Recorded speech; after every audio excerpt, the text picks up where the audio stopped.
ছেলে মেরে ডাকতে বলে, আমার ছেলেরা রে, ও আমার মেয়েরা রে, এই মাত্র আমার রুটা বাইরে এসে আসতে ধর। আপন কাপড় খুলে নিবে, গা থেকে কাপড়গুলো খুলে নিবে। আমার বাবারা গরম পানিতে গোসল করায়া, মুসলমান গভীর মনোযোগ শুনে নাও, আতর গোলাপ লাগাইয়া 3 টুকরা কাপড়ের মধ্যে মুড়াইয়া দিবে। অনেক লম্বা বড় ইতিহাস, লম্বা বড় কথা সবাই তো জানেন। পায়ের বান্ধন যখন দিতে যাবে, ডাকতে বলবে, আমার ছেলেরা রে, আমার পাটা বান্ধিস না, এই পা দিয়ে কত তোদের কামাই করার জন্য কত কষ্ট করেছি, এই পা দিয়ে আমি তোমাদেরকে ঘুরে বেড়াইছি নিয়ে, এই পাটার মধ্যে বাঁধন দিস না, দুনিয়ার কোনো সন্তানেরা বুঝবে না। পায়ে বান্ধন হয়ে গেল, যখন মাজার বান্ধন দিবে রে বাবা, সঙ্গে সঙ্গে ডাকতে বলবে, আমার ছেলেরা রে, আমার মেয়েরা রে, আমার পায়ের মধ্যে বান্ধন দো, আমার মাজার মধ্যে বান্ধন দিস না। এই হাত দিয়ে ধরে তোদের চুমা দিতাম, এই হাত দিয়ে তোদের কোলে নিতাম, এই হাত দিয়ে কত আদর করতাম, আজকে সেই হাতটা বেঁধে দিল। মুসলমান হাতের কথা এইবার চিৎকার মায়ের কথা কেউ শুনতে পারে না। এর মায়ের কষ্ট কেউ বোঝে না রে মুসলমান। আপনার বাবা, আপনার মা, আপনার বন্ধু, আপনার ভাই যে কি বলতে চায় কিচ্ছু বুঝি না। যখন মাথার মুষ্টি মোড়াইয়া যখন বাঁধন দিবে, চিৎকার মেরে বলবে, আমার ছেলেরা, সারা জীবন তোদের মুখের দিকে তাকাইয়া কত কষ্ট করলাম, জীবনে তোদের মুখটা মলিন দেখলে নিজের ধৈর্য ধরে রাখতে পারতাম না, আজকে আমার মুখটা বান্ধিস না, জনমের মতো বেঁধে দিস না। আপনার মুখের কাপড় দিয়ে বেঁধে দেওয়া হলো। এবার আপনার যখন গোরস্থানে নিয়ে যাওয়া হয় রে আমার বাবারা আমার, যখন এইবার লাইন দিয়ে যখন কাতার বন্দি করে 4 বিয়ারি পালকি এসে মুসলমান আপনাকে নিয়ে যখন জানাজার নামাজের জন্য প্রস্তুতি হবে, ডাক দিয়ে বলবে, ইমাম সাহেব, আমার ছেলেরা রে, আমাকে ছেড়ে দাও, আমিও জামাতে নামাজ আদায় করব। পৃথিবীর কেউ বুঝি না, কেউ শুনি না, মুসলমান শুনে নাও, জানাজারে নামাজ হয়ে গেল, কবরে শোয়াবে, তখন ও বান্দা বড় আনন্দিত আছে, কারণ আপনজনেরা আপনার পাশে আছে, ছেলে থাকবে, মেয়ে থাকবে। আরে মুসলমান শোনো, শোনো, ওই কবরের ভিতরে নামাই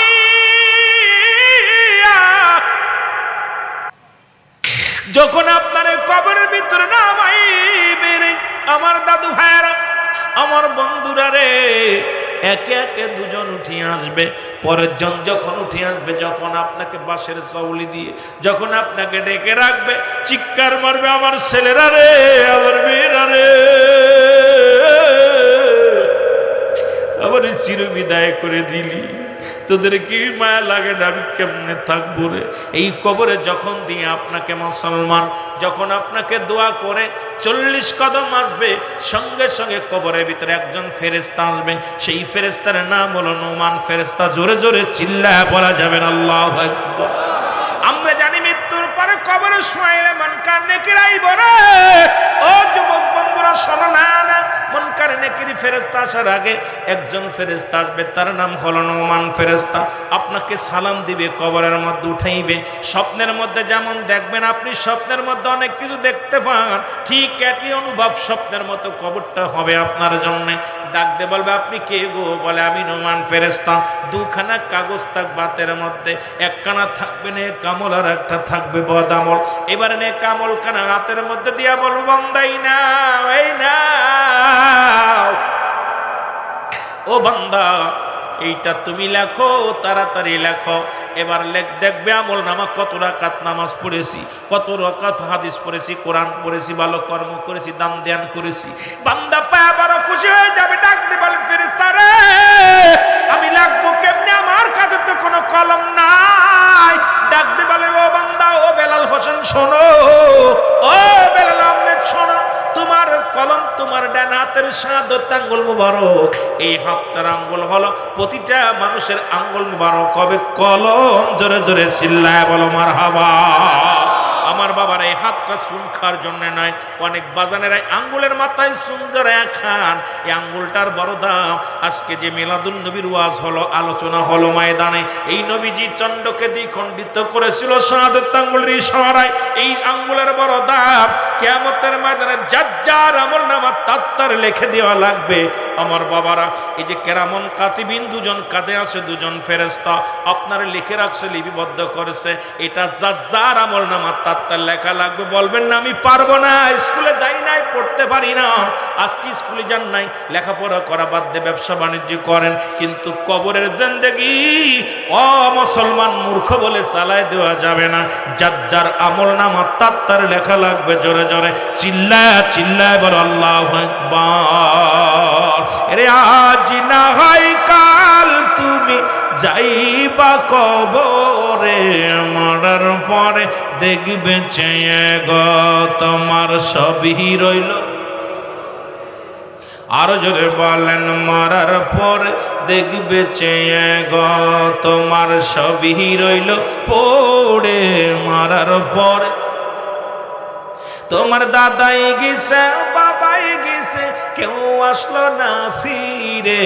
দাদাই গেছে, বাবাই গেছে, কেউ আসলো না ফিরে।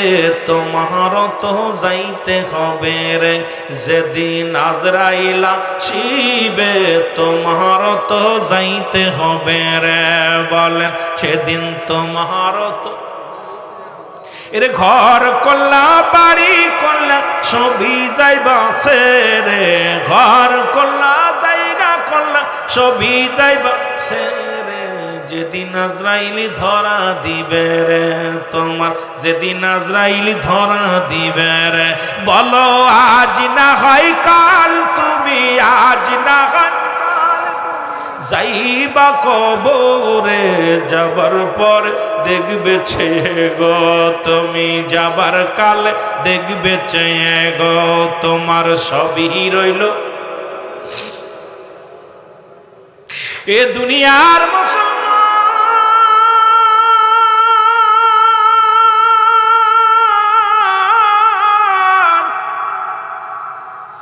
তোমার ডানাতের শাহাদাত আঙ্গুল মোবারক হবে কলম গো। এবার বান্দা বলবে আমি কলম পাইলাম, কলমে কালি নাই। বলে বান্দা কালি তোমার মুখের থুতু মুবারক। জোরে বল আল্লাহ। পায়ে ধরে বলে যায় আজ থেকে আর গাজায় টান দিস না, আজ থেকে আর মদে টান দিস না, আজ থেকে মুখ দিয়ে গালি দিস না, মুখটারে পবিত্র রাখ। এই মুখের দিয়ে আল্লাহ রব্বুল আলামিন তোমার মায়ের গর্ভে 10 মাস 10 দিন রাখছে, একদিন নাফাক পানি খাওয়াই নাই। এই মুখদার কোরআন পড়বা, নবীর দুরূদ পড়বা। এত সুন্দর আল্লাহ পাক দুনিয়া সৃষ্টি করেছে। আর মুসলমান শুনে নাও, আল্লাহ কয় বান্দারে আমি জমিন যেমনি সৃষ্টি বানাইলাম এমনি তোরে বানাই নাই, আসমান যেমনি বানাইলাম এমনি তোরে বানাই নাই, আমার নিকটত্ব ফেরেশতাদের যেমনি বানাইলাম এমনি তোরে বানাই নাই, এই কুল কায়নাত যেমনি বানাইলাম এমনি তোরে বানাই নাই। আমি বানাইলাম আমার বান্দারে আমার কুদরতি রহমতের হাত দিয়া, কারণ এই মুখটারে আমার আল্লাহ তাআলা পবিত্র হাত দিয়ে বানাইছে রে মুসলমান। এই মুখের মধ্যে আজ থেকে আর বিড়িতে টান দিস না। তোদের পায়ে ধরে বলে যায় ও যুবক, ও যুবক, তোদের পায়ের মধ্যে হাত রেখে বলে যায়, একবারের জন্য বলে যায় আজ থেকে আর বিড়ি সিগারেট গাঁজার মধ্যে টান দিস না। এই মুখটারে পবিত্র রাখ। হিন্দুরা মরে গেলে 7 গুলি দিয়ে আগুন দেয় মুখের মধ্যে, আর মুসলমান কেমনে মুসলমান দিনের মধ্যে কতবার মুখের মধ্যে আগুন দাও, কারণ এই মুখটারে তুমি পবিত্র রাখো। মুখটা তো রব্বে কারিম নিজ কুদরতি হাত দিয়ে বানাইল। এই মুখটারে পবিত্র রাখার দরকার আছে কিনা? এর মুসলমান হয়তো কষ্ট পাবে আমার বাজানেরা, তবু আজকে বলে যায় রে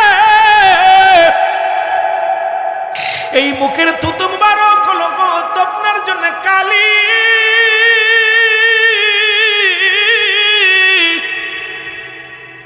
ও মুসলমান শোনো, এবার ডাক দে বল বান্দা, ডাক দে বল ফেরেশতারা নে, আমি কালি পাইলাম, কলম পাইলাম, লিখবো কেমনে করে রে মুসলমান? 3 টুকরা কাফনের কাপড় দেওয়া হয়, 5 টুকরা কাপড়ের কাপড় দেওয়া হয়। 1 টুকরা কাপড়ের কাপড় টান দিয়ে খুলে নেবেন। এই কাপড়ের কাপড়ের মধ্যে বান্দা বলবে, নাও তুমি কাগজ। এবার কাগজের মধ্যে লেখা হবে, কম্পিউটারের মতো সেকেন্ডের মধ্যে লেখা শেষ হয়ে যাবে রে মুসলমান। এবারে ডাক দিলে হাত থেকে ছিনিয়ে নিবে রে, ডাক দিয়ে টান দিলে এবার একখানা কাগজ দিব, বান্দা লেখো। এবার দেখবে 80 বছর 50 বছরের জিন্দেগি, কোথায় জিনা করেছিলাম, কোথায় কোন মেয়েকে নিয়ে রসুল ঢুকেছিলাম, কোথায় কোন কোন গার্লফ্রেন্ড নিয়ে পাহাড়ে ঘুরতে গিয়েছিলাম, কোথায় কোন বন্ধুরে ফাঁকি দিছ, কোথায় মদের আড়তে বইছ, কোথায় জুয়ার আড়তে বইছ, কোথায় কি করেছো, সব কিছু বান্দা তোমার সামনে হাজির হয়ে যাবে। এবারে ডাক দে বলবে, বান্দা লেখো, তাড়াতাড়ি লেখো। ফেরেশতা বলবে লেখো, বান্দা বলবে, ও ফেরেশতা আবার দিয়ে লেখায় না রে, কারণ এগুলো দুনিয়ার মানুষ দেখবো।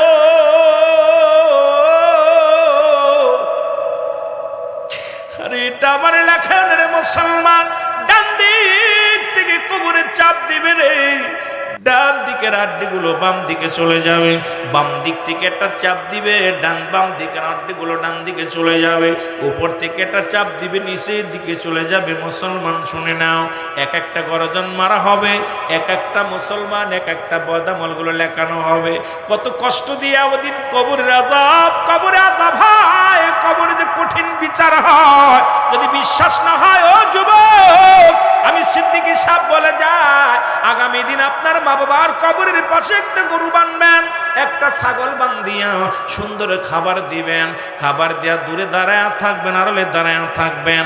দেখবেন ওই ছাগল গরুটা রশি ছিঁড়াছিঁড়ি করবে, টালুমালু তাকাইবে, চোখ দিয়ে দর দর করে পানি ছেড়ে দিবে। কবরের আযাব একমাত্র মানুষ এবং দানব বুঝতে পারে না, পৃথিবীর সব মানুষ বুঝতে পারে, সব প্রাণীকে আল্লাহ বোঝার ক্ষমতা দিছে। ওই কবরে মুসলমান একটা দিন,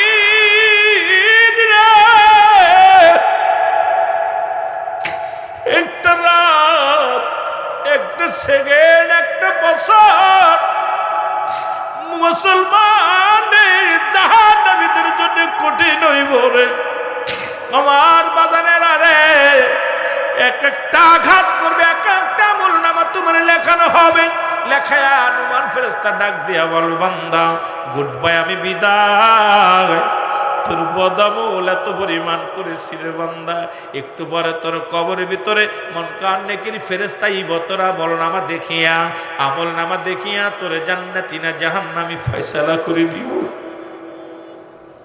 আমার বাজানেরা রে, ভালো আমলটা যদি ভালো হয় এটা উপরে থাকবে, বদ আমলটা নিচেই থাকবে। এরপরে নোমান ফেরেশতা বিদায়ের পরপরই মুসলমান মনকার নেকির কবরে আইব। কবরে আপনার আমল নামাটা দেখব, দেখিয়া বান্দারে জান্নাতি মানুষ হইলে জান্নাতের একটা দরজা খুলে দিবে। কিয়ামত পর্যন্ত জান্নাত মুসলমান ওই কবরে তার জীবন যাপন করবে। এই কবর থেকে যেদিন উত্তোলন হবে রে বান্দা, কেউ বলবে আমি 1 ঘন্টা ঘুমাইলাম, কেউ বলবে একদিন ঘুমাইলাম, কেউ বলবে কেবল শুইলাম, কেবল ঘুমের আবাস আসলো। ও দেখা যায় বছরকে বছর, 2-1 বছর, 2-500 বছর, 10,000 বছর, 1000 বছর হয়ে যাবে। আমার মুসলমান বাবারা, আর যিনি জাহান্নামী হবে তার জাহান্নামের ওইগুলো দেখিয়া রে মুসলমান, জাহান্নাম থেকে দরজাগুলো খুলে দেয়া হবে। কিয়ামত পর্যন্ত ওই জাহান্নামের সাপ বিশ্বআগুন মুসলমান, ওই জাহান্নামের সমস্ত আযাবগুলো, জাহান্নামের কঠিন কঠিন ভয়ানক আযাবগুলো কবর পর্যন্ত, কিয়ামত পর্যন্ত চালু থাকবে। জোরে জোরে চিল্লায় বল আল্লাহু আকবার। আমার কালো ময়না রে,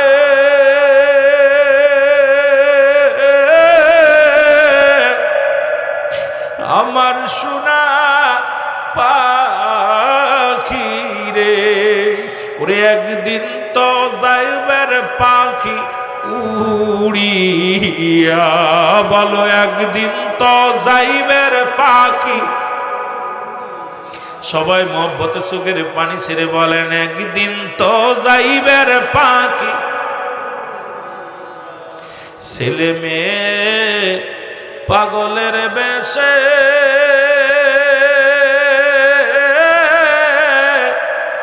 কাঁদিবে পাগলের বেশে, চোখের পানি ফেলবে তারা কান্দিয়া, ওরে চোখের পানি ফেলবে তারা কান্দিয়া। বলো আমার সোনা পাখি রে,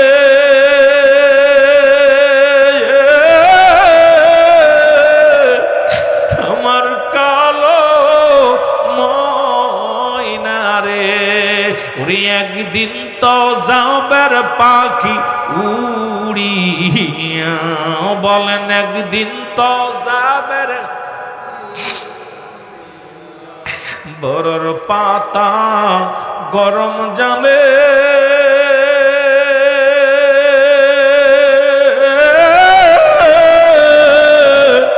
শুয়ায়া মশারির তলে, গোসল করাইবে তোমায় হাসিয়া, গোসল করাইবে তোমায় আসিয়া, আমার কালো ময়না রে,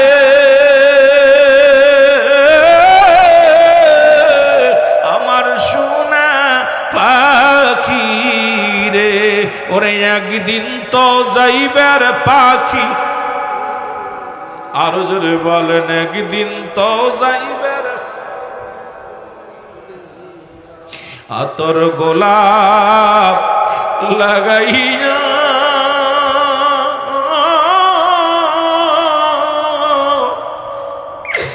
জন্মের বিদায় দিবে কুরিয়া, আতর গোলাপ লাগাইয়া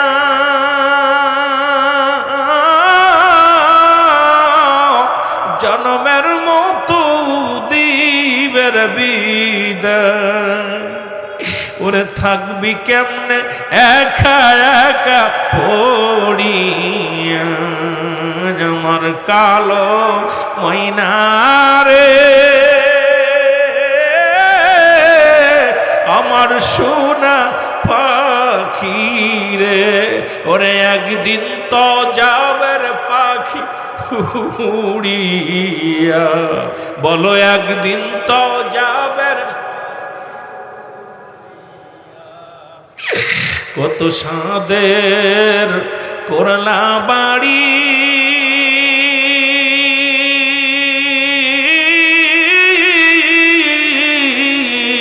ছাড়তে হবে সুন্দর নারী, থাকবে পড়ে একলা একলা ওই জায়গায়, ওরে থাকবে পড়ে একলা একলা ওই জায়গায়, আমার কালো ময়না রে,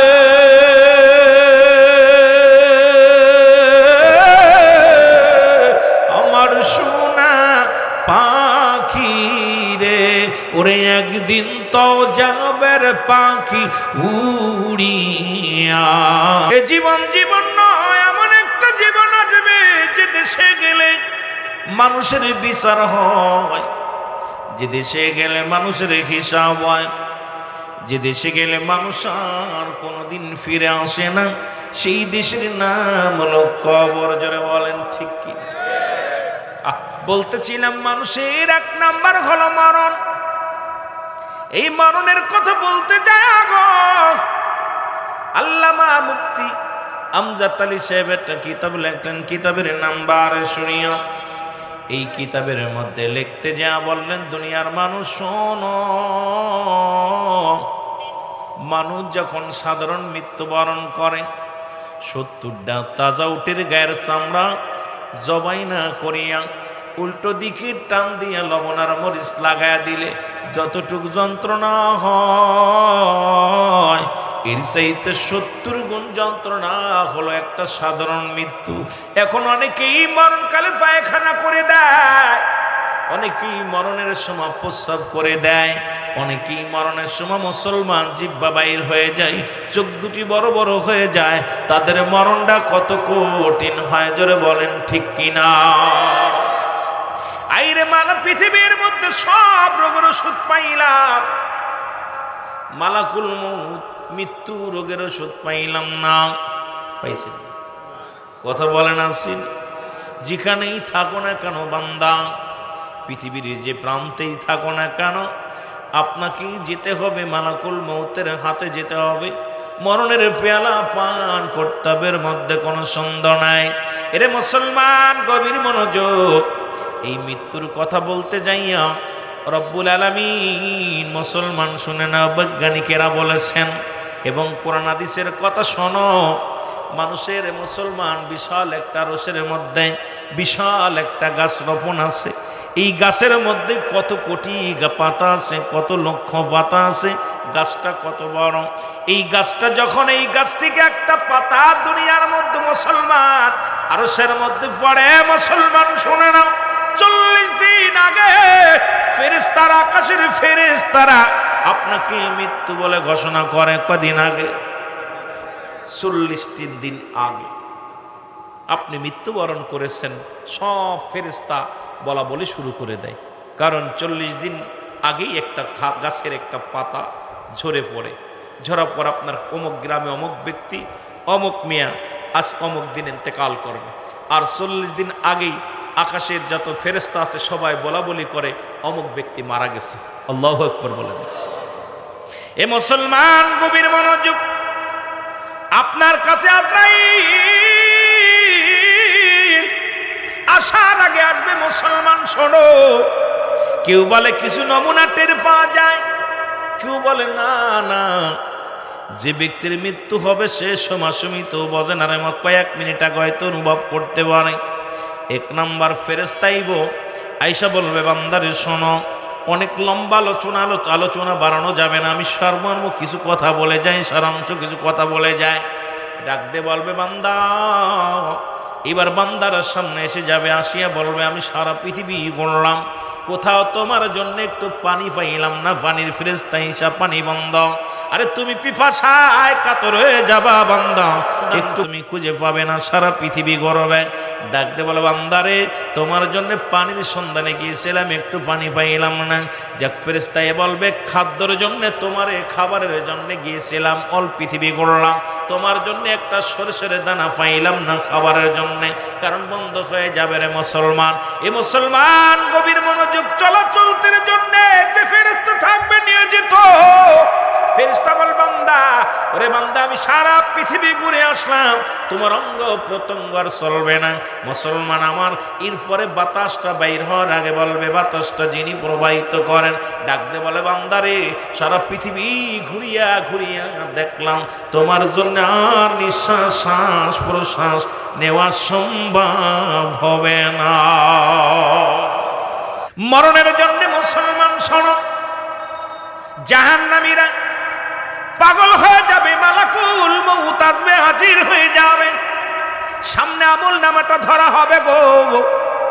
আপনি 50 বছর 40 বছর যা করেছেন, আপনার সামনে মালাকুল মউত এসে বলবে বান্দা, এখন আমি তোমার সামনে হাজির। এই 40টা বছর 50টা বছর তুমি কাটাইলা জমিনের মধ্যে, তোমার আমল নামাটা একটু দেখে নাও। জাহান্নামীরা ভয়ে উত্তারাশা হয়ে যাবে, পালাইতে যাবে, পাগল হয়ে যাবে, টালুমালু তাকাইবে, চোখ দিয়া দর দর করে পানি ছেড়ে দিবে। আইরে মুসলমান, পালানোর কোনো পথ থাকবে না, বাঁচার কোনো পথ থাকবে না।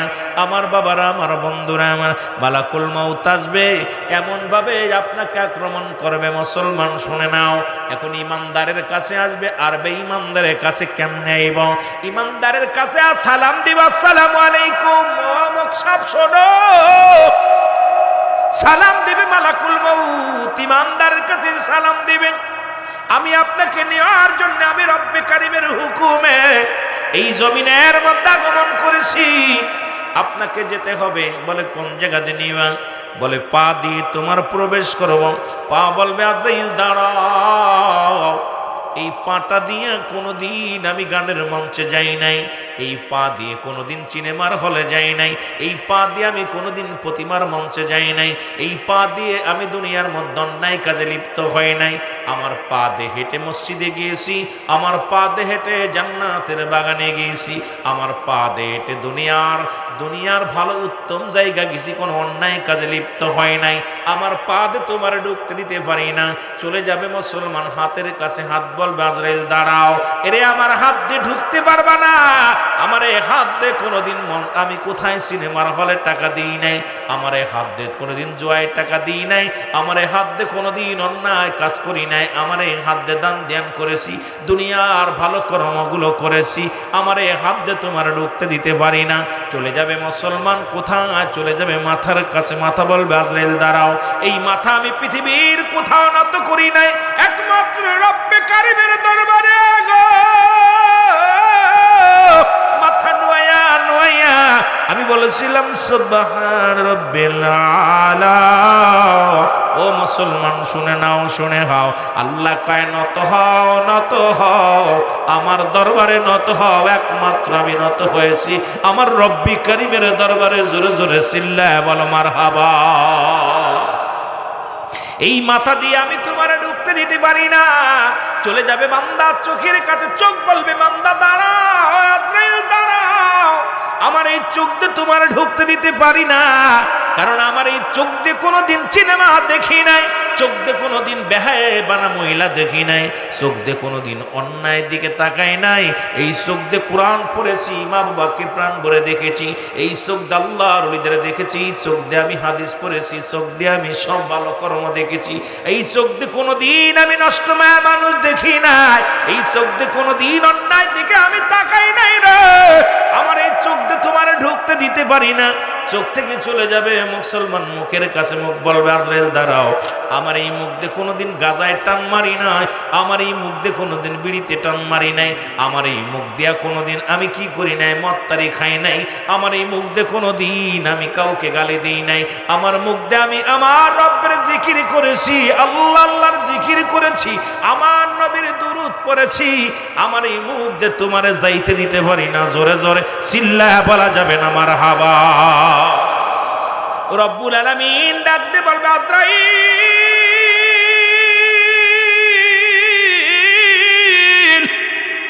আজরাইল রে, বেলালউদ্দিনের জানটাকে বাইর করেছো। রব্বুল আলামিন ডাক দিয়ে বলবে ও ফেরেশতা মালাকুল মাউত, মালাকুল মাউত রে আয়, যাও জান্নাতের মধ্যে যাও, শুভ সংবাদ নিয়ে যাও জান্নাতের মধ্যে। আল্লাহ বলে দাতুনিল মুমিনিন, আল্লাহ বলে মুমিনদের জন্য, মুত্তাকিনদের জন্য প্রস্তুতি আছে 8টা জান্নাত। জোরে জোরে চিল্লায় বলেন মারহাবা। রব্বুল আলামিন ডাক দিয়ে বলবে আজরাইল দেরি করো না, যাও ওই জান্নাত নিয়ে যাও, জাহান্নাম নিয়ে যাও। আল্লাহ বলো দাতুলিল কাফিরিন,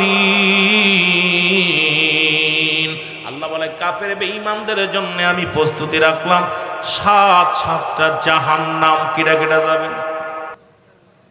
মারহাবা। এই বেটা ভালো বুঝছে, জাহান্নামে কেউ যাইতে চায় না। জোরে বলেন ঠিক কি না? যাইতে চায়। প্রস্তুতি রাখছে কাদের জন্য? হ্যাঁ, ওদের জন্য যারা মন্দিরে যা ফারাক দিয়েছে। ঠিক কিনা? কথা বল না। আইরে আরে আমি আশ্চর্য হয়ে গেছি, যদিও কিছু বলি না। বাংলাদেশের অবস্থা এত কাহিল হয়েছে যে এখন আপনার ইমানের চাইতে ভোটের দাম বেশি। ঠিক কিনা? ঠিক কিনা? ইমানের চাইতে আমরা সুন্নিরা কারো ধাক্কা দিয়ে কথা বলি না, তবে কষ্ট পায় কথাটা বলতেছি যে ইমানের চাইতে, ইমান বিক্রি করে যারা, এদের কাছে আমাদের জানমাল নিরাপদ, ইসলাম নিরাপদ থাকবে আমার বিশ্বাস হয় না। জোরে বলেন ঠিক কিনা? অর্থের জন্য সব করতে পারে। জোরে বলেন ঠিক কিনা? আমি কি মিথ্যা বলতেছি? ইমানের দাম বেশি না জানের দাম বেশি? ভোটের দাম? ভোটের দাম বেশি না ইমানের দাম বেশি? ইমানের দাম। ইমান যারা আনছে তাদের কাহিনী শুনছেন, জমে জমি ছাড়ছে, সম্পদ ছাড়ছে, আপনার অসংখ্য সাহাবীরা সব ছেড়ে দিছে রাসূলুল্লাহর ভালোবেসে। জোরে বলেন ঠিক কিনা? বাড়ি গাড়ি, সুন্দরী বউ, সুন্দরী বিবি পর্যন্ত ছেড়া দিছে, বিবির সঙ্গে দেখা করে নাই, কুরবানি হয়ে গেছে, শহীদের হয়ে গেছে। কোথায়? আপনার জিহাদের ময়দানে, যুদ্ধের ময়দানে যে শাহাদাতের পেয়ালা পান করেছে, নতুন বিবি তাদের ফিরাইতে পারে নাই, সম্পদ তাদের ফিরাইতে পারে নাই। আর আমরা একটা ভোটের জন্য একদম সামনে যায় আমরা গীতা পাঠ করে জাস্টাং কালিমাং বিশ্বরণমং শান্তি অং শান্তি, কথা বুঝেন? আবার একজন বলতেছে সেটা হলো যে রোজার পূজা সমান এপিট আর অফিট। এ কি মুসলমান? এ কি মুসলমান? কোন মুসলমান বলতে পারেন রোজার সঙ্গে পূজার তুলনা? কি কন, ঠিক কি না? আমরা ওদিকে যাবো না, ওদিকে আমার সাবজেক্ট না। তবুও যেহেতু ইমানদারের মৃত্যু, মৃত্যুর যন্ত্রণা নিয়ে কথা, অনেক আলোচনা, এই জন্য একটু কথা আমি বললাম। আমার ভাইয়েরা, আমার বন্ধুরা, আমার জান্নাত নিয়ে পাগলের মতো ছুটে আসবে আজরাইল আলাইহিস সালাম, বলবে যাও আজরাইল দাঁড়াও, আমার বান্দা তো জান্নাতের পাগল না, আমার বান্দা হলো আমি রব্বে কারিমের পাগল, আমার হাবিবের পাগল। তুমি জান্নাতের উপরে লেখো আল্লাহু আকবার, জোরে বলো কি, আর একটু জোরে বলো কি, আল্লাহু আকবার। আর মাঝ দুনিয়ার মধ্যে লেখো লা ইলাহা ইল্লাল্লাহু সাল্লাল্লাহু আলাইহি ওয়াসাল্লাম লিখে নিয়ে চলে আসবে। আজরাইল এসে সামনে দাঁড়ায় যাবে, ডাক দে বলবে কোথায় বেলালউদ্দিন রে, এই দেখো তোমার জন্য রব্বে কারিম কত সুন্দর জান্নাত গুলো সাজিয়ে রাখছে, তোমার হাকাজা যত লাগবে, নিয়ামত যত লাগবে, অফুরন্ত ভান্ডার গুলো তোমার জন্য দেয়া হলো। এই জান্নাতের মধ্যে নাই বলতে কোনো শব্দ নাই, 8টা দরজায় খোলা আছে, যেটা দিয়ে তুমি ঢুকতে চাও সেটা দিয়ে ঢুকতে পারবা। বেলালউদ্দিন রে ডাক দে বলবে শোনো আজরাইল, তুমি আমার জান্নাতের লোভ দেখাও না। বলে দেখো জাহান্নাম, কাফের মুশরিকদের জন্য জাহান্নাম প্রস্তুতি করে রাখছে আমার রব্বুল আলামিন। বলে মাকে জাহান্নামের ভয় দেখায় না, জান্নাতের আশা করো না, আমি রব্বে কারিমের পাগল, আমি আমার মাওলার পাগল, আমি আমার নবীর পাগল।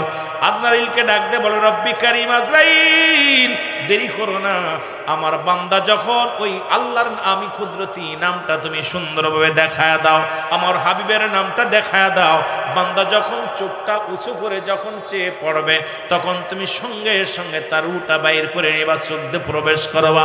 বান্দা যখন উপরের দিকে তাকায় পড়বে আল্লাহু আকবার, জোরে বলো না, দেখবেন মালাক ইমানদার যখন মৃত্যুবরণ করে সর্বপ্রথম উপর মুখটা টান দিবে। যদি কোনো ব্যক্তি মালাকুল মউত যখন আজরাইল জান কবজ করতে আসে, এই সময় যদি কেউ পাশে থাকেন ইমানদার ব্যক্তির, আপনি অনুভব করতে পারবেন মুমিন একটা বার তাকাবে উপরের দিকে, আরেকবার তাকাবে বাম দিকে তাকাইয়া, এ মুসলমান শুনে নাও, একবার আওয়াজ দিয়ে পড়বে লা ইলাহা ইল্লাল্লাহু মুহাম্মাদুর রাসূলুল্লাহ। যখনই কালেমাটা পড়বে, যখন লেখা দেখবে বান্দা, লেখা দেখার সঙ্গে সঙ্গে চোখ দুটা বড় বড় করে তাকাবে, আর আল্লাহ বলবেন আজরাইল তাড়াতাড়ি চোখের মধ্যে চলে যাও, সঙ্গে সঙ্গে প্রবেশ করবে, রূহটাকে ধরবে। এবার যখন ভিতরে ধরবে, বান্দার ডান দিক বাম দিকে তাকাইয়া মিষ্টি মিষ্টি হাসবে, মৃদু মৃদু হাসি দিবে, হাসি দিয়া মালাকুল মউতকে স্বাগতম জানা বল মালাকুল মউত আমার আপনজনদের দেখা শেষ, আমার পরিবার পরিজনদের দেখা শেষ, এই দুনিয়া আসবে, দুনিয়ার সামনে আসবে, দুনিয়া বলবে ও বেলাল হোসেন, বেলালউদ্দিন শোনো, এই দুনিয়ার মধ্যে তুমি পাইলা কি আগে বলো। এবার বিলাল আওয়াজ দিয়ে বলবে দুনিয়ার ফেরেশতা শোনো, আমি দুনিয়ার ফজর পাইলাম শুধু সলসতরে আর ধোঁকাবাজ, এই দুনিয়া আমি চাই না, এই দুনিয়া থেকে আমার লয়ে যাও রব্বে কারিমের দরবারে। সঙ্গে সঙ্গে দুনিয়া যখন বিদায় নিবে, মালাকুল মউত অনাসে তার জানটা বাইর করবে, জোরে জোরে বলো মারহাবা। আমার মহরণ নাসিব, আরো জোরে বলেন আমার মরণ এই আমি চলে যাব, আমায় তোমরা ভুইলা যাইও না, আমি চলে যাব না, আমার মরণ নাসিব। এই পৃথিবী চিরদিন থাকার জায়গা নয়, অন্ধকার কবর যে তোমার আসল ঠিকানা রে মানুষ, অন্ধকার কবর যে তোমার। এ দুনিয়ার মুসলমান,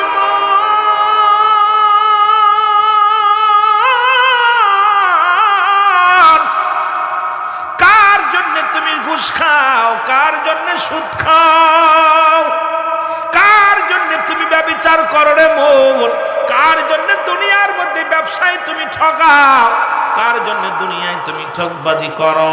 এই দুনিয়ার সম্পদ কাদের জন্য তুমি গড়লা? এই দুনিয়ার সম্পদ খাবে লোকে, তোমার দেহ খাবে পোকে। জোরে বলেন ঠিক কিনা? এরে পোকামাকড়ে তোমার দেহখানা খাইবে, দুনিয়ার সম্পদ ভাগাভাগি লইয়া ছেলে মেয়ের মধ্যে ভাগাভাগি হবে, ছেলে মেয়ে না থাকলে পরিবার পরিজনে যারা থাকে ভাগাভাগি হবে, প্রতিবেশী নেবে, এলাকার মানুষগুলো নেবে, আপনার পাপের ভাগটা কেউ নেবে না। জোরে জোরে বলেন ঠিক কিনা? এবার যখন তার আজরাইল আলাইহিস সালাম এই দুনিয়ার মধ্যে আগমন করবে না, কারণ ইমানদারের রূহ বাইর করার জন্য ইমানদারের কাছে একমাত্র আজরাইল আসবে। আজরাইল জমিনের মধ্যে কোন জাহান্নামীদের ব্যক্তি, কোন জাহান্নামী কাফের মুশরিকদের জানটা কবাজের জন্য আজরাইল আসবে না। আজরাইল এত বড় দানব,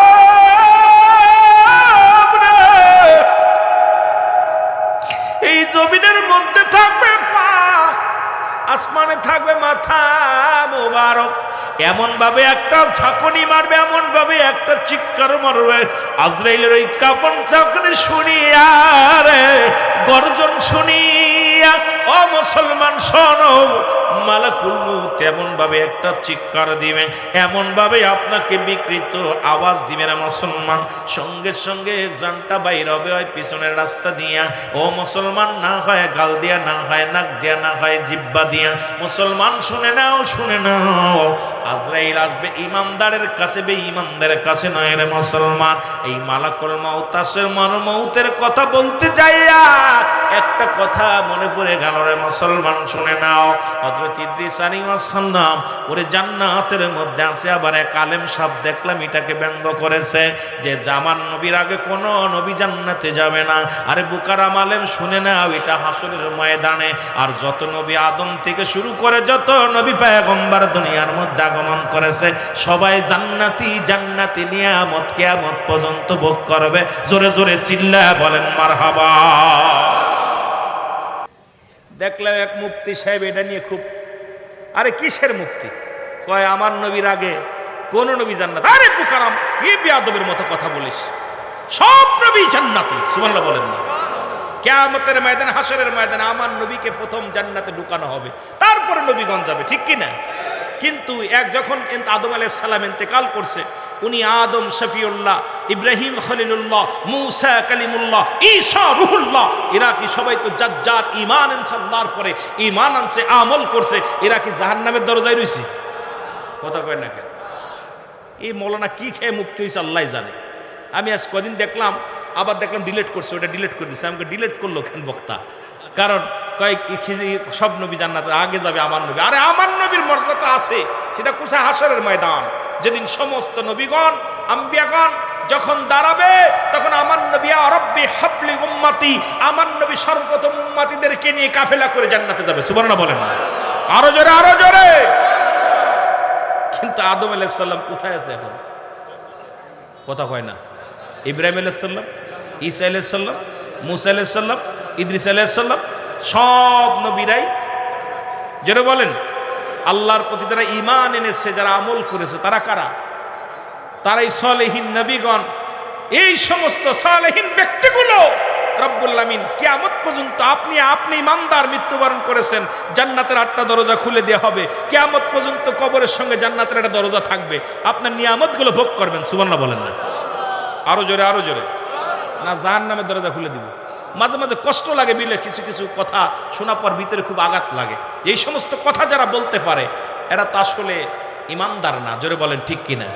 আমার আল্লাহ কমিনান নাস, মানুষের মধ্যে মায়া করলো, তারা বলবে আমান্নাতের ঈমান আনছে বিল্লাহি, আল্লাহর প্রতি, অবিদাউমিল আখিরাতের প্রতি বিশ্বাস স্থাপন করছে। ওমা হুম বিমুমিনিন, একদল মুনাফিক আছে রাসূলের দরবারে যাইতো, তারা রাসূলকে ঠক দেওয়ার জন্য, রাসূলকে ধোঁকা দেওয়ার জন্য রাসূলের কাছে বলতো আমরা ঈমানদার, আমরা মুমিন, আমরা মুত্তাকি।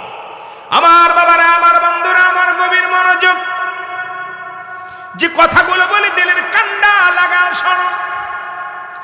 ইদ্রিস আলাইহিস সালাম জান্নাতের মধ্যে আছে, চারজন ব্যক্তি এখনো জীবিত, তাদের মধ্যে হযরত ইদ্রিস আলাইহিস সালাম জান্নাতের মধ্যে আছে। দুপা মুসলমান পাহাড়ের দায়িত্ব আছে হযরত ইলিয়াস আলাইহিস সালাম, পানির দায়িত্ব আছে হযরত খিজির আলাইহিস সালাম। আর একজন নবী আসবেন দুনিয়ার মধ্যে আখির নবীর উম্মত হইয়া, যিনি হলো হযরত ঈসা আলাইহিস সালাম। জোরে জোরে বলেন মারহাবা। কয়জন ব্যক্তি এখনো জিন্দা, কিয়ামতের আগে তাদের মৃত্যু হয়ে যাবে। আমার বাবারা শুনে নেন, এক নাম্বার হলো হযরত ইদ্রিস আলাইহিস সালাম, যিনি জান্নাতের মধ্যে এখনো আছেন মুসলমান। ওনার একবার মৃত্যু হয়েছে, আবার তারে জিন্দা করা হয়েছে, এই জিন্দা অবস্থায় জান্নাতের মধ্যে আছে। হযরত খিজির আলাইহিস সালাম, যিনি পানির দায়িত্ব আছে মুসলমান, পাহাড়ের দায়িত্ব আছে হযরত ইলিয়াস আলাইহিস সালাম। আপনার এলাকার মধ্যে বড় বড় পাহাড় আছে, এই পাহাড়গুলো রক্ষণবেক্ষণ দেখাশোনার দায়িত্ব রব্বে কারীম একজন নবীকে দিয়েছে, তার নাম হলো হযরত ইদ্রিস মুসলমান ইলিয়াস আলাইহিস সালাম। আর একজন ব্যক্তি হযরত ঈসা আলাইহিস সালাম। জোরে জোরে চিল্লা বলা যাবে না মারহাবা। ইদ্রিস আলাইহিস সালাম কে আল্লাহ ডাক দিয়ে বলে, বন্ধু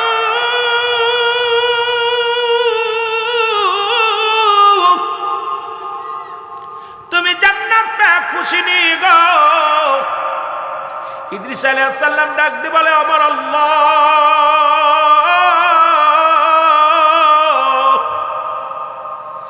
আমি তোমার জান্নাত পেয়ে বড় হ্যাপি গো, তবে তোমার আজরাইল মালাকুল মউত মনে হয় আমার সঙ্গে ভালো ব্যবহার করে নাই। আল্লাহ বলে, আজরাইল রে তাড়াতাড়ি যা, আমার বন্ধু কি বলে আয়। আজরাইল আসে, সালাম দা, আসসালামু আলাইকুম নবী ইদ্রিস। ইদ্রিস আলাইহিস সালাম, ওয়ালাইকুম আসসালাম। আজরাইল রে আগে বলো আমার রূহটা তুমি কেমনে বাইর করেছো? আজরাইল আলাইহিস সালাম ডাক দেখা, আল্লাহর নবী গো, পৃথিবীর সব মানুষের জান কবজ করার জন্য আমি আসি না, একমাত্র ইমানদার মুমিনের জানটা বাইর করার জন্য আসি। এই পৃথিবীর মধ্যে আপনি জানেন না আমি এত বড় দানব, আসমানের মধ্যে আমার মাথা, জমিনের মধ্যে আমার পা, তামাম পৃথিবীর পানিগুলো যদি আমার মাথায় ঢেলে দেয়া হয়, একটু পানি গড়াইয়া পড়বে না জমিনের মধ্যে। আল্লাহর নবী গো, আপনার রূহটা নিশি মায়ের বুকে দুধ খাইতে খাইতে সন্তান যেমনি ঘুমায়া যায়, তদ্রূপ আপনার রূহটা আমি বাইর করেছি। আপনার রূহটার অনেক কাছানে নিয়েছি, শুধু মাথার উপরে হাতখানে রেখেছিলাম। এর ইদ্রিস আলাইহিস সালাম ডাকতে বলে, আজরাইল,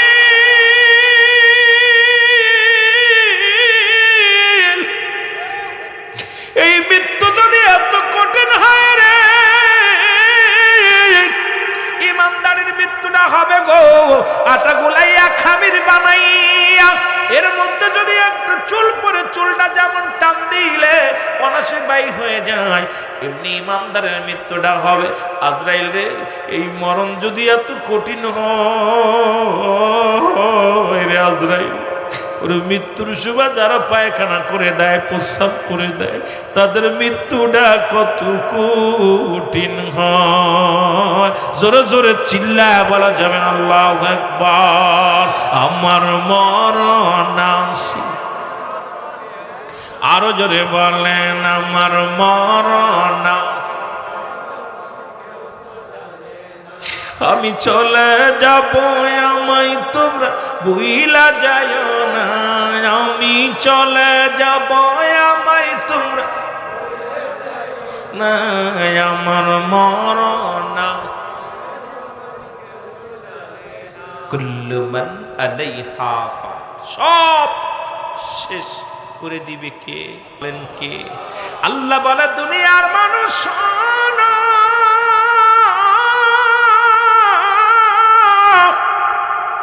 কার জন্য তুমি সম্পদের পাহাড়ে গড়লা, বাড়ি করলা, সংসারে করলা, সুদ খাইলা, ঘুষ খাইলা? রব্বুল আলামিন ডাক দেখায়, দুনিয়ার মানুষ শোনো না, এই পৃথিবীর মধ্যে যা কিছু আছে সব আমি চূর্ণ বিচ্ছিন্ন করে দিব।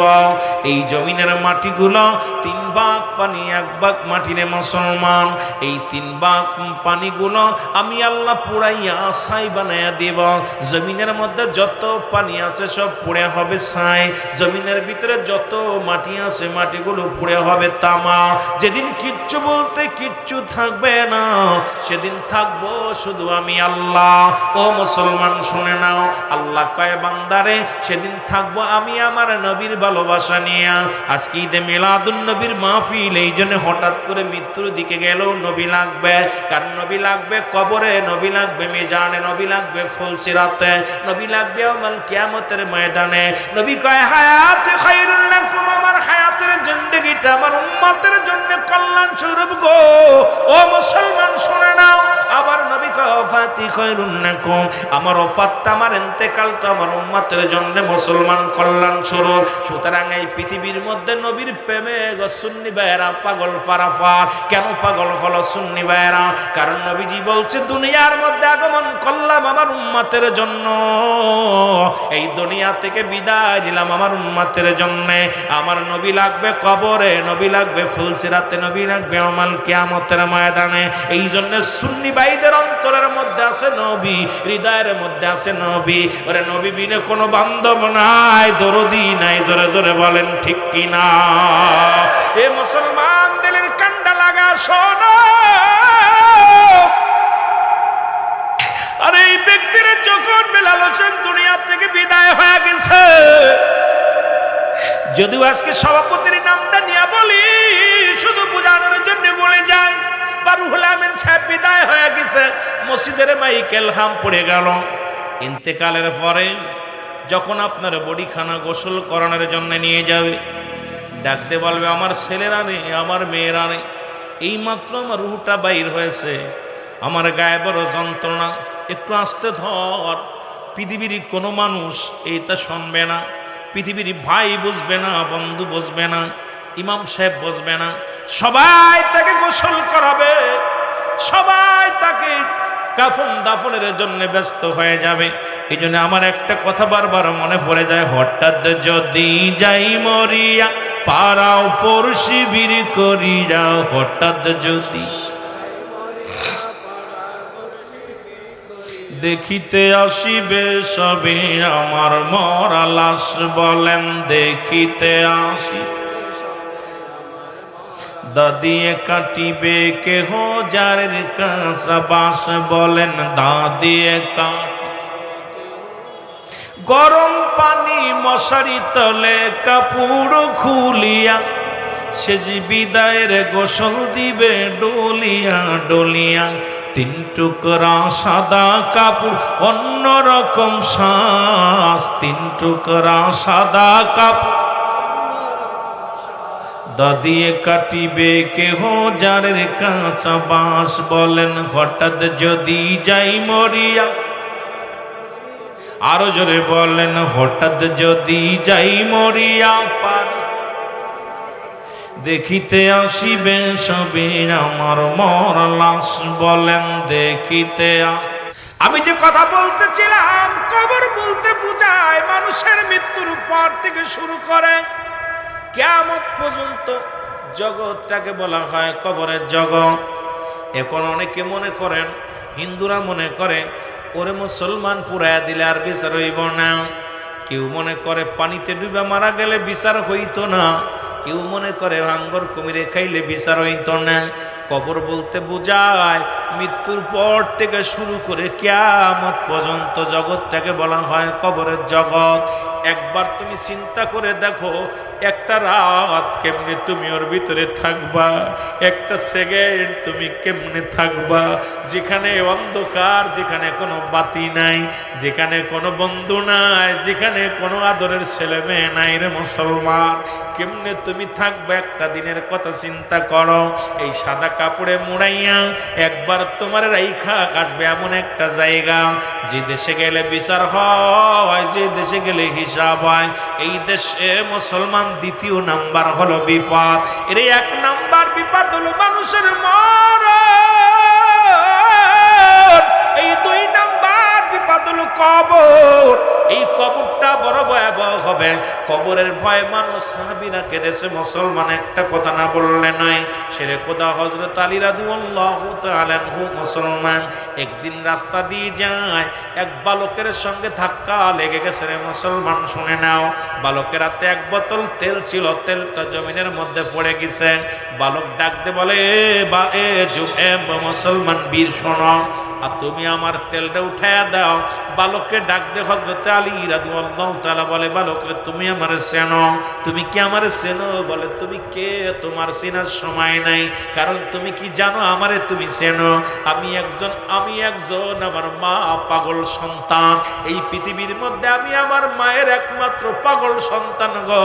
আমার মা জননী আমাকে তেল নিয়ে যেতে বলেছে, তেলটা জমিনের মধ্যে পড়ে গেছে, তেলটা তুমি উঠায়া দাও, না হয় তোমার মতো বীর দেখার সময় নাই। জোরে জোরে চিল্লা বলা যাবে না মারহাবা। শেরে খোদা হযরত আলী ডাকতে বলে, ভালো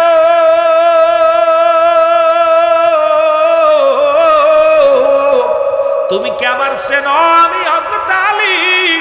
শেরে খোদা হযরত আলী রাদিয়াল্লাহু তাআলা, আমার নাম শুনলে এলাকার মানুষ ভয় পায়, আমার নাম শুনে মানুষ কাফেররা থরথর করে কাঁপে। তুমি আমার সঙ্গে তর্ক করো, তুমি আমার সঙ্গে মুখে মুখে কথা কও। বালক বলে, হুজুর বেয়াদবি মাফ করবেন, এই পৃথিবীর মধ্যে আমার মায়ের চাইতে আর আমি কাউরে ভয় পাই না। আমার জনম দুঃখিনী মা, আমার মা এই মায়ের তেলটা নিয়ে যেতে হবে, আমার মার আমানতিটা নিয়ে যেতে হবে। আলী রে, তুমি যত বড় পালোয়ান হও না কেন, যতক্ষণ পর্যন্ত আমার তেলটা না দিবা তোমারে ছাড়ব না। শেরে খোদা হযরত আলী এই মাটির থেকে মাটিগুলো টানতে উঠায় একটা চাকমার মুসলমান টিভি মারছে, সঙ্গে সঙ্গে সমস্ত তেলগুলো ছেড়ে দিছে। বালক খুশি হইয়া ডাক দে বলে, আলী সেলট, তোমাকে আমার মায়ের তেলটা ফেরত দিছো গো, তোমার এই সেলট। ও আলী তুমি যাও।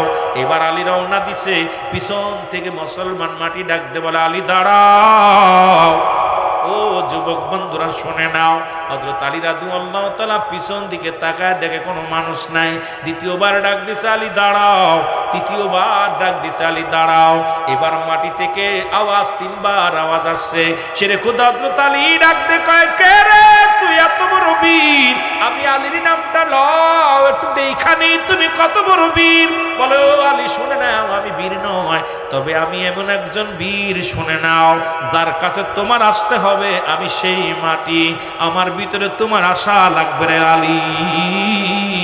ও আলী শুনে রাখো, আজকে তুমি আমারে যে কষ্ট দিছো, আমার হাড্ডি ভাঙছো, এমন একটা দিন আসবে আমার ভিতরে যখন তুমি যাবা, আমিও তোমার হাড্ডি ভেঙে দিব। জোরে জোরে চিল্লা বল আল্লাহু আকবার। শেরে খোদা হযরত আলী কান্না শুরু করে দিলেন। ও মুসলমান শুনে নাও গো, নবীজি তো 10 জন সাহাবীর জান্নাতি ঘোষণা করেছে দুনিয়া থেকে, তার মধ্যে 4 নম্বরে হযরত আলী রাদিয়াল্লাহু তাআলা। জোরে বলেন ঠিক কিনা? কিন্তু হযরত আলী প্রতিদিন কান্দে, চোখের পানিগুলো ফেলে ফেলে কান্দে। নবীজি, আলী রে তুমি কেন কাঁদো? কোন সাহাবীর জানাজায় যখন যাইতো, দাফন করার পর আলীর কান্না বন্ধ হতো না। নবী একদিন জিগায়, আলী রে তুমি এত কাঁদছো কেন? সব সাহাবী তো দোয়া করে, তুমি দেখি কবরে নামানোর সময় হাওমা করে কান্দো। আরে তুমি কি? অন্য সাহাবীরা বলি, ইয়া রাসূলুল্লাহ, ইয়া হাবিবাল্লাহ, আলী কবর দেখলেই কান্দে। আলী কেন জানো? কবরে মায়াত গেরে নামাইলেই কান্দে। আমার নবী জিগায়, আলী রে তুমি কান্দো কেন? বলে, ইয়া রাসূলুল্লাহ, ইয়া হাবিবাল্লাহ, আমি কান্দি কেন? দীর্ঘ 1 বছর পার হয়ে গেল, আমি আলী তো শুনতে পারি না, আমার কি কবর থেকে আমি রেহাই পাবো? মাটি থেকে কি আমি রেহাই পাবো? এখনো পর্যন্ত আমি জানতে পারি নাই। সাহাবীরা বলে, নবী গো, আপনি 10 জন সাহাবীর নাম ঘোষণা করেছেন, তার মধ্যে 4 নাম্বার মুসলমান হযরত আলী রাদিয়াল্লাহু তাআলা। 1 নাম্বার আবু বকর ফিল জান্নাতি, উমর ফিল জান্নাতি, উসমান ফিল জান্নাতি, আর 4 নাম্বারে হযরত আলী রাদিয়াল্লাহু তাআলা জান্নাতি। এই রকম 10 জন সাহাবী আমার নবী ডাকতে বলে, আলী রে তোমার কান্নার রহস্য আমাকে বলো। রাসূলুল্লাহর কাছে বলে, ইয়া রাসূলুল্লাহ, ইয়া হাবিবাল্লাহ, আমার রহস্য হলো ওই কবরে আবার শুইতে হবে। ওই মাটি আমার সঙ্গে কি ব্যবহার করবে। ওই মাটি থেকে আমি আওয়াজ শুনতে পেরেছি, বলছে আলী রে, তুমি আমার হাড্ডি মাংস একদিন আমার ভিতরে আসবা, সেদিন আমি তোমারে দেখে নিব। আমার নবীজি দিন মুসলমান ঈদুল ফিতরের নামাজ আদায় করে দোয়া করলেন। সব সাহাবীরা দৌড়ায়, সব সাহাবীরা কোলাকুলি করে, মুসলমান এক ভাই আর এক ভাইয়ের দুঃখে সুখের জন্য শোনাশুনি করে। কিন্তু হযরত আলী নামাজ শেষ করে দৌড়ায় বাড়ি গেলেন। রাসূলুল্লাহ নামাজ শেষ করার পর এবার হযরত আলীর সন্ধান খুঁজতে লাগলেন, আলীরে পাইলেন না। যা দেখে ঘরের মধ্যে দরজা লাগাইয়া উপায় কান্দে। নবী যা সালাম দিলেন, সালাম দিয়া পর ফাতেমা ডাক দে বলি, ইয়া রাসূলুল্লাহ ইয়া হাবিবাল্লাহ। মা ফাতেমা তুজ্জোরা ডাক দে বলি, ইয়া রাসূলুল্লাহ ইয়া হাবিবাল্লাহ, আজ সকাল থেকে দেখেছি আপনার জামাতার চোখে পানি। আজকে নামাজ শেষ করার পরও আসে দেখি আপনার জামার চোখে পানি। আমার নবীজি বলে, আলী রে তুমি কেন কাঁদছো বলো? বলি, ইয়া রাসূলুল্লাহ না জানি কখন মরণ হয়ে যায়। ইয়া রাসূলুল্লাহ ইয়া হাবিবাল্লাহ, নবী গো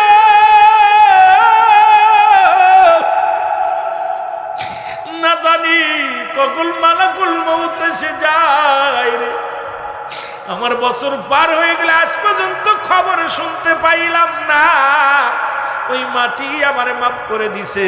ইয়া রাসূলুল্লাহ আমি এই জন্য কান্দি। আমার নবীজি হাত উঠায় কান্দে রব্বে কারিমের দরবারে, আলীও কান্দে। ইলহামের মাধ্যমে শুনতে পায় আলী নবীজিকে জানায় দেয়, জিবরিল আমিন ইয়া রাসূলুল্লাহ ইয়া হাবিবাল্লাহ, একটি বছর পার হয়ে গেছে আপনার আলীর চোখের পানি শুকায় নাই। যখন গভীর রাত হয়ে যেত শুধু চোখের পানি ছেড়ে কাঁদত, ওই জমিন তাকে ক্ষমা করে দিছে। জোরে জোরে চিল্লায় বলেন না মারহাবা। আরে আজকে সেই মাটির মধ্যে আমাদের যেতে হবে রে। এই জমিনটার মধ্যে, জমিনটা আমার আল্লাহ চূর্ণ বিচ্ছিন্ন করে দিবে। এই জমিন কিন্তু ছাড়বে না। এ ঘুষখোরেরা, সুদখোরেরা যখন মাটির উপরে যায়, মাটি বলো বান্দা সুদ খাইয়া ঘুষ খাইয়া দেহ বানাইয়া আমার পিঠের উপর দিয়ে বিচরণ করো। আজ আমি দেখবো রে মুসলমান, এই কিন্তু দুনিয়ার মধ্যে যে কোনো মুহূর্তে মারা যেতে পারেন, যে কোনো মুহূর্তে চলে যেতে পারেন। আমি করজোরে দাবি করব আপনাদের কাছে, আজ থেকে অন্যায় পথ ছেড়ে দিই, ঘুষ ছেড়ে দিই, সুদ ছেড়ে দিই, ব্যভিচার ছেড়ে দিই, অন্যায় পথ ছেড়ে রব্বে কারিমের গোলামি করি। জোরে জোরে চিল্লায় বলা যাবেন আল্লাহু আকবার। একটু মহব্বতের সঙ্গে দুরূদ শরীফ পড়েন আল্লাহুম্মা। নিয়ার মুসলমান,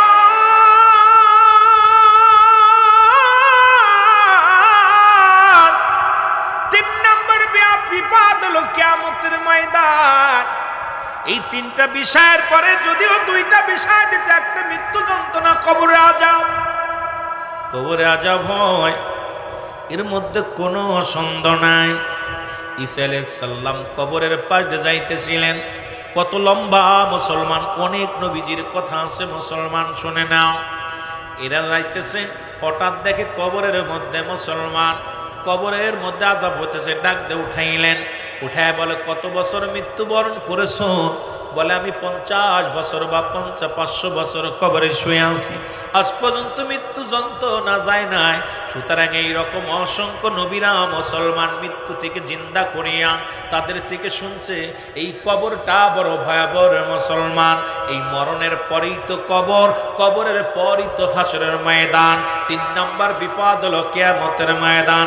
এই কিয়ামত এখন অনেকেই বলতেছে কিয়ামত আমাদের সন্নিহিত, একদম নিকটতম কাছে। তবে মুসলমান শোনো, আমার নবীজি বলে গেছেন, আমিও বুঝতেছি কিয়ামতটি নিকটে হাজির হয়ে গেছে। 70টার বেশি আলামত হবে কিয়ামতের আগে। তার মধ্যে আমাদের মধ্যে অলরেডি মুসলমান অধিকাংশ আলামত হয়ে গেছে। কয়েকটা বাদ আছে, হযরত ঈসা আলাইহিস সালামের আগমন, খানে দাজ্জালের আগমন, ইমাম মেহেদী আলাইহিস সালামের আগমন। মুসলমান শুনে নাও, শুনে নাও, 3টা মুসলমান, 3টা ভূমিকম্প। একটা হবে পূর্বাঞ্চলে, একটা হবে মধ্যপ্রাচ্যে, একটা হবে পশ্চিমাঞ্চলে। 3টা ভূমিকম্প হবে। মুসলমান বাবারা আমার, এই দুনিয়ার মধ্যে কিছু কথা আপনারা জেনে যান, কাজে লাগবে। কারণ ইমাম মেহেদী আলাইহিস সালাম আমাদের মধ্যে কিছুদিন আগে এক পাগল শুনেছি, ইমাম মেহেদী দাবি করেছিল বাংলাদেশে কোনো ইমাম মেহেদী আইব না, ইমাম মেহেদী আলাইহিস সালাম আইব না। যদি কোনো ব্যক্তি ইমাম মেহেদী বলে দাবি করে, এর জুতাতে যত পিটাবেন ততই নেকি হবে। জোরে বলো আল্লাহু আকবার। ইমাম মেহেদী আলাইহিস সালাম বাংলাদেশে আইব না। ও যুবক, একটু কথা বলে এরপরে যাব যদি সময় পায়। আব্বা আমার কথাগুলো শুধু বোঝানোর জন্য আপনাদেরকে বলে যায়।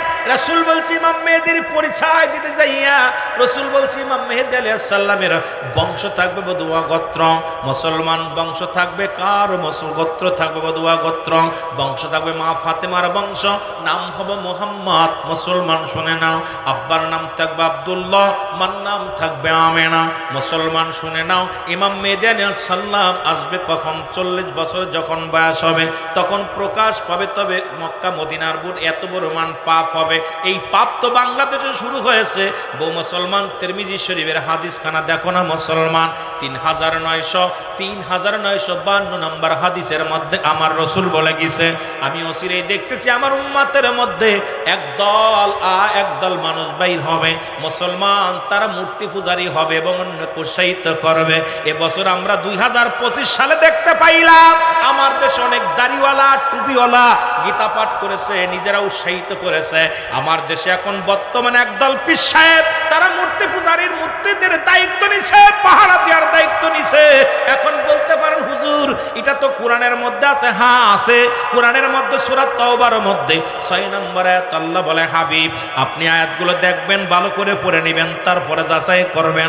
আল্লাহ বলে, হাবিব আপনার কদমের মধ্যে যদি কোনো মুসলিম আসে, যদি আপনার কাছে সাহায্য চাই সাহায্য দিবেন, যদি নিরাপত্তা চাই নিরাপত্তা দিবেন, যদি আপনার কাছে নিরাপদ স্থানে পৌঁছায় দিতে বলে আপনি পৌঁছায় দিবেন।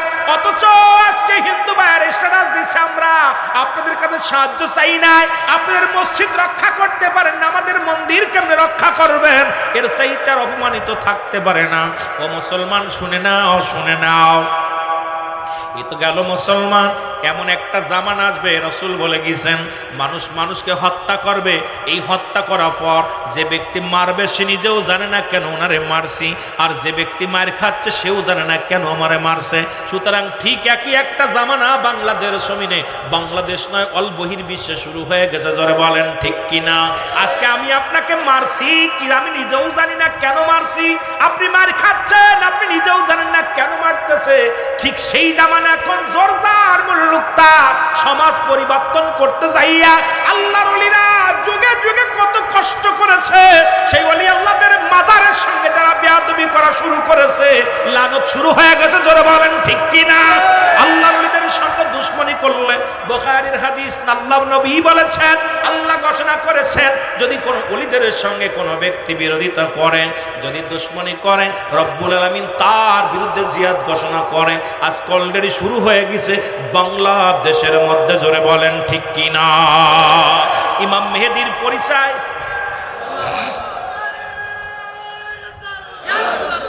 ইমাম মেহেদী আলাইহিস সালাম আগমন করবে যখন মক্কা মদিনায় পাপ হবে, এত পরিমাণ পাপ হবে, জিনা ব্যভিচার বেড়ে যাবে, জিনা ব্যভিচার বেড়ে যাবে। তখন মানুষ পাপ করবে হাসি মুখে। আপনার যে বাল্হুয়া খেলাফ, এই দুনিয়াটা হলো পচা দুর্গন্ধ মরি। মানুষের চরিত্র হলো কুকুরের চরিত্র। কুকুর যেমন মরি পাইলে খুশি হয়, শেষ জামানার মানুষ সম্পদের জন্য সব করতে পারবে, ওরা সম্পদমুখী হবে। কথা বোঝেন নাই? সত্যকে মিথ্যা বলবে, মিথ্যাকে রাত বল, মানে ক্ষমতা এখন আমরা বুঝতে আর বাকি নাই যে আমাদের ইমান যায় যাক চেয়ারের দরকার। জোরে বলেন ঠিক কিনা? ইমান যায় যাক চেয়ারের দরকার। কি অবস্থা! আমার বাবারা সাবধান, এই মুনাফিক থেকে সাবধান। আমি আপনাদেরকে বলে যাই এদের থেকে সাবধান। আল্লাহর আদালতে আর এক পাগল কি বলছে শুনছেন? আমি যদিও তাদের কথা ধরি না, বলছে 18 কোটি মানুষ যে নামাজ পড়লে যে সওয়াব হইব, একটা ভোট দিলে সেই পরিমাণ সওয়াব হইব। নাউজুবিল্লাহ। কোন এই সমস্ত গাজা কুরে কথা, এরা নাকি বক্তা। এই সমস্ত গাজা কুরে কথার কারণে মানুষের ঈমান আকীদা নষ্ট হচ্ছে না।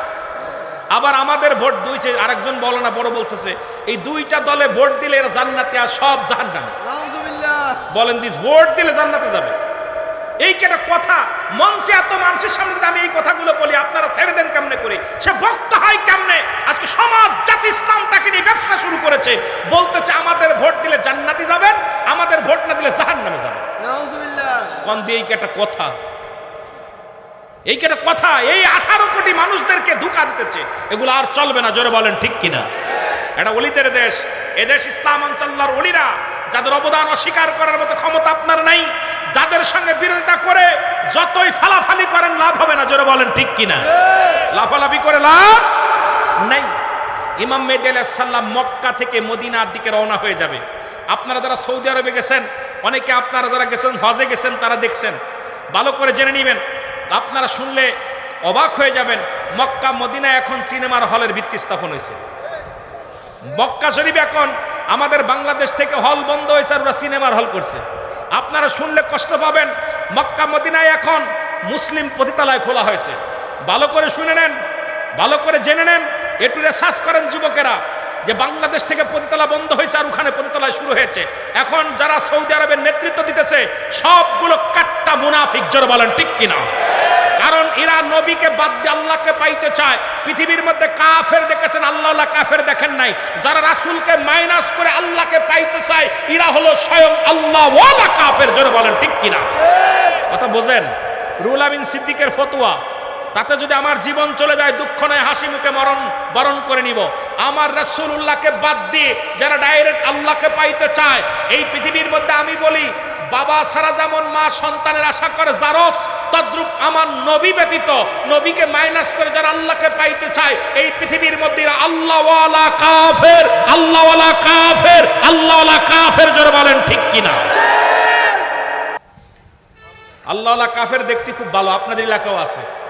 নবীর নাম শুনলে নাক ছিটকায়, রসুলের দুরূদ পড়তে গেলে নাক ছিটকায়, রসুলের কথা শুনলেই তাদের মাথা ঘোরে। জোরে বলেন ঠিক কিনা? এই বাইরাজ আছে না? কথা বলেন আছে না? আপনাদের জমিনও আছে, সব জায়গায় আছে। দেখবেন নুন নবীজির নাম শুনলে, তারিফ শুনলেই এদের কষ্ট হয়। জোরে বলেন ঠিক কিনা? আমার বাবারা, ইমাম মেহেদী আলাইহিস সালাম মক্কা থেকে মদিনায় হিজরত করবে। ইমাম মেহেদীর পরিচয় রাসূল বললেন, উনার চেহারা হবে শ্যামলা বর্ণ।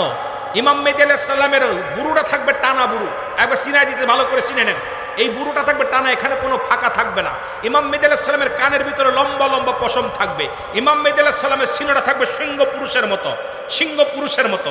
ইমাম মেহেদীর মাথার চুলগুলো থাকবে কুকরানো মুকরানো, কালো বোমরের মতো, একদম শুকরানো মুকরানো থাকবে চুলটা। ইমাম মেহেদী যখন কথা বলবে থাকবে তুতলা, কথা বলতে গেলে পুরোতের মধ্যে জোরে জোরে থাবা মারবে, জোরে জোরে থাবা মারবে, কারণ ইমাম মেহেদী থাকবে তুতলা। আল্লাহু আকবার বলেন না? ইমাম মেহেদী আলাইহিস সালাম তার এই হাঁটবে জমিনের মধ্যে, খুব নমনীয়, মনে হয় মাটিতে টের পাচ্ছেন এই অবস্থায় চলবে। ইমাম মেহেদী আলাইহিস সালাম যখন মক্কা থেকে মদিনার দিকে হিজরত করবে, তখন ওই দেশের মধ্যে এত পাপ চলবে, স্বামী ছাড়া স্ত্রী, স্বামী ছাড়া মহিলারা সন্তান ধারণ করবে, জিনা ব্যভিচার শুরু হয়ে যাবে। এর মধ্যে পূজা শুরু হয়ে যাবে, মানুষ শুধু পূজা করবে, নামাজও পড়বে, নামাজও পড়বে, পূজাও করবে, পূজা মণ্ডপেও যাবে, নামাজও পড়বে। এরা গরুর গোস্তও খাবে, শুয়োরের গোস্তও খাবে। এরা হারাম হালাল বুঝবে না, ইচ্ছা মতো চলবে। কথা বোঝেন নাই? হারাম হালাল বুঝবেন, ইচ্ছা মতো চলবে। ইমাম মেহেদী আলাইহিস সালাম তখন মক্কা থেকে মদিনার দিকে রওনা হয়ে যাবে গুসা হয়ে। তখন একদল আলেমের সঙ্গে দেখা হয়ে যাবে। ভালো করে জেনে নিন, আমার রসুল বলছে, আমি দেখতেছি অচিরেই পূর্ব দেশ থেকে একদল আশেক বাইর হবে, যাদের জবানে থাকবে নারায়ে রিসালাত ইয়া রাসূলুল্লাহ, নারায়ে তাকবীর, আল্লাহু আকবার। আমার ভাই যে তাকবীর দিল, আমার নবীজি বলছে এই তাকবীর দিতে দিতে আমি নবীর রওজা পর্যন্ত আসবে। আমার জ্ঞান, আমি রুহুল আমিন সিদ্দিকের জ্ঞান দ্বারা আমার মন বলে এই বাংলাদেশের আশেকরাই হবে সেই দলের লোক। কারণ বাংলাদেশের পরে আর কোনো মুসলিম কান্ট্রি নাই, আর বাংলাদেশের পূর্বাঞ্চলের মানুষ হলো চট্টগ্রাম খাগড়াছড়ির মানুষ। এই মানুষের দিলে যেমন নবীর প্রেম আছে, বাংলাদেশের অন্য কোন জেলার দিলে এত প্রেম নাই। জোরে বলেন ঠিক কিনা? আরো জোরে বলেন ঠিক কিনা? বাংলার জমিনে চট্টগ্রামে যে জুলুস হয়, আসতে বাজার, চট্টগ্রামের জমিনে যে জুলুস হয়, এত বড় জুলুস বাংলার কোথাও হয় না, এমনকি সৌদি আরবেও হয় না। কারণ এই বাংলার জমিন থেকে এত বড় জুলুস করে প্রমাণ করে দেয় আমরা নবীকে ভালোবাসি। জোরে বলেন ঠিক কিনা? আরো জোরে বলেন ঠিক কিনা? আমার বাবারা, নবীজি বলছে, আমি দেখতেছি অচিরেই একদল আশেক বাইর হবে, তারা তাকবীর দিতে দিতে আমি নবীর রওজা পর্যন্ত আসবে। আল্লাহ, আমরা যেন সেই কাফেলার একজন শরীক হতে পারি, নগণ্য গোলাম হতে পারি। জোরে বলেন আমিন। আরো জোরে বলেন আমিন। এটা আমার ক্ষুদ্র জ্ঞান বলে, কারণ বাংলাদেশের পরে আর কোনো মুসলিম কান্ট্রি নাই। বাংলাদেশের পরে পূর্ব দেশ বলতে বাংলাদেশটাকেই বোঝায়। আর বাংলাদেশের আশেকদের দিলে নবীর প্রেম বেশি, আর সেটা হলো চট্টগ্রাম বিভাগের মানুষের দিলে বেশি। জোরে বলেন ঠিক কিনা? জোরে বলেন ঠিক কিনা? এই জন্য আপনাদেরকে আমি দেখলে সম্মান করতে মন চাই, যে এরা সেই নবীর আশেক যদি হয়ে যায়, আল্লাহ কবুল করুক। রাসূলুল্লাহ শোনেন, ইমাম মেহেদী আলাইহিস সালাম মক্কা থেকে মদিনার দিকে যখন হিজরত করবে, এই রকম আশেকদের সামনে ধরা পড়ে যাবে, তখন ইমাম মেহেদীকে চিনে ফেলবে মানুষ, চিনে ফেলবে। তখন বলবে আপনি ইমাম মেহেদী, বলবে না আমি ইমাম মেহেদী না। তখন বলবে না আমি ইমাম মেহেদী না। আমাদের দেশে অলরেডি 39 জন ভণ্ড ইমাম মেহেদী ভাই আবির হয়ে গেছে, 39 জন হয়ে গেছে অলরেডি, আর একজন হবে ভণ্ড, এই আমার বাবারা। তখন ইমাম মেহেদী আলাইহিস সালাম বলবে না আমি ইমাম মেহেদী না, আমার নাম মুহাম্মদ। তখন উনি চলে যাবে, তখন একটা আওয়াজ আসবে, হাজা খলিফাতুন ফিল আরদ, হাজা খলিফাতুন ফিল আরদ। আওয়াজটা 3 বার আসবে, উপর থেকে আওয়াজটা একদম বিশাল বিকট আওয়াজ আসবে। তখন ইমানদাররা তখন বলবে ইমাম মেহেদী আলাইহিস সালাম আপনি এবার অস্বীকার করবেন? তখন উনি বলবে হ্যাঁ, আপনারা যেটা বলছেন এটাই, আমি ইমাম মেহেদী আলাইহিস সালাম। জোরে বলেন মারহাবা। ইমাম মেহেদী আলাইহিস সালাম যখন প্রকাশ পাবে তখন আসবে কে? হযরত মুসলমান, গভীর মনোযোগ। এরপরে হযরত ঈসা আলাইহিস সালাম আসবে। ঈসা আলাইহিস সালাম আসরের নামাজের সময় আসবে।